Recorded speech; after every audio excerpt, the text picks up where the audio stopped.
इनके परिवार से गत वर्ष 4 बच्चे नीट में सिलेक्ट हुए थे। उधर सीबीआई ने मंगलवार को एफआईआर दर्ज कर ली है और एक टीम जयपुर भेज दी गई है। ये टीम एसओजी मुख्यालय पहुंची और संदिग्ध लोगों को हिरासत में लिया। क्या देश की सबसे बड़ी मेडिकल परीक्षा अब भरोसे के संकट में है?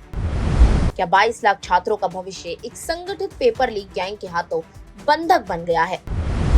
और क्या सीकर से नासिक तक फैले नेटवर्क ने नीट सिस्टम की नींव हिला दी है? आज हम आपको बताएंगे वो पूरा घटनाक्रम जिसने नीट को विवादों के सबसे बड़े तूफान में ला खड़ा किया है। नेशनल टेस्टिंग एजेंसी यानी एनटीए ने 3 मई को हुई नीट यू 2026 परीक्षा पेपर लीक के आरोपों के बाद मंगलवार को रद्द कर दी। सरकार ने मामले की व्यापक जांच सीबीआई को सौंप दी है। सीबीआई की एक टीम ने नासिक के मुख्य आरोपी शुभम खैरनार को अपनी हिरासत में ले लिया है। एनटीए के अनुसार जांच एजेंसियों से प्राप्त इनपुट्स के आधार पर परीक्षा की शुचिता बनाए रखने के लिए ये बड़ा कड़ा फैसला लिया गया है। 2026 में भी नीट पेपर लीक हुआ था, लेकिन तब पेपर रद्द नहीं किए गए थे। राजस्थान पुलिस के एसओजी ने अतिरिक्त महानिदेशक विशाल बंसल ने बताया कि एक गेस्ट पेपर है जो परीक्षा से पहले प्रकाशित हो गया था। इसमें लगभग 410 प्रश्न हैं। इनमें से कथित तौर पर केमिस्ट्री में 120 प्रश्न हूबहू आए। एनटीए ने कहा नई तारीखों की घोषणा जल्द ही ऑफिशियल वेबसाइट पर की जाएगी। उम्मीदवारों को दोबारा आवेदन करने या फीस देने की जरूरत नहीं है। पुराने डेटा के आधार पर ही नए एडमिट कार्ड जारी होंगे। एनटीए ने माना कि इसमें से 22 लाख छात्रों को असुविधा होगी, पर सिस्टम की पारदर्शिता के लिए ये अनिवार्य था। गुरुग्राम की गैंग से जयपुर के 2 भाइयों ने 26 अप्रैल को 30 लाख में खरीदा था पेपर।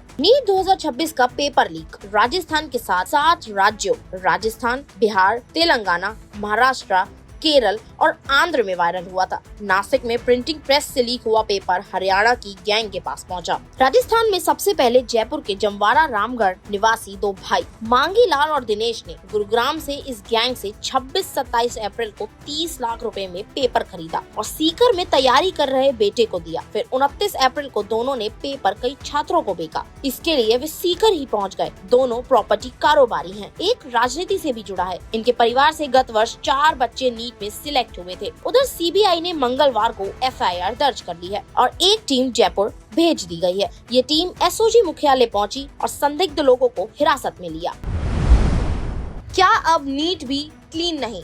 9 दिन में सीकर से नासिक तक पेपर लीक की पूरी कहानी। 3 मई को परीक्षा हुई।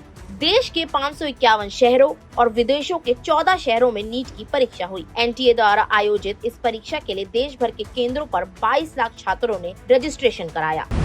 4 मई सीकर। राजस्थान के सीकर में एक निजी पीजी संचालक ने दावा किया कि परीक्षा से पहले उसके पास गेस्ट पेपर था। उसके 300+ सवालों में से 150 असली पेपर से मैच हुए। 5 मई गुरुग्राम। सीकर पुलिस की जांच के तार हरियाणा के गुरुग्राम से जुड़े। गिरफ्तार आरोपियों ने बताया उन्हें ये पेपर हरियाणा के एक डॉक्टर और उसके साथियों से मिला था। 6 मई नासिक। जांच एजेंसियां महाराष्ट्र के नासिक पहुंची। पेपर की डिजिटल कॉपी का सबसे पहला ओरिजिन नासिक की एक प्रिंटिंग प्रेस के क्षेत्र में हुआ। नासिक में छापेमारी हुई। 7 मई एसओजी जांच। राजस्थान एसओजी और जांच टीम ने जब्त गेस्ट पेपर का मिलन असली नीट पेपर से किया। बायोलॉजी के 90 में से 90 और केमिस्ट्री के अधिकांश सवाल मैच हो गए।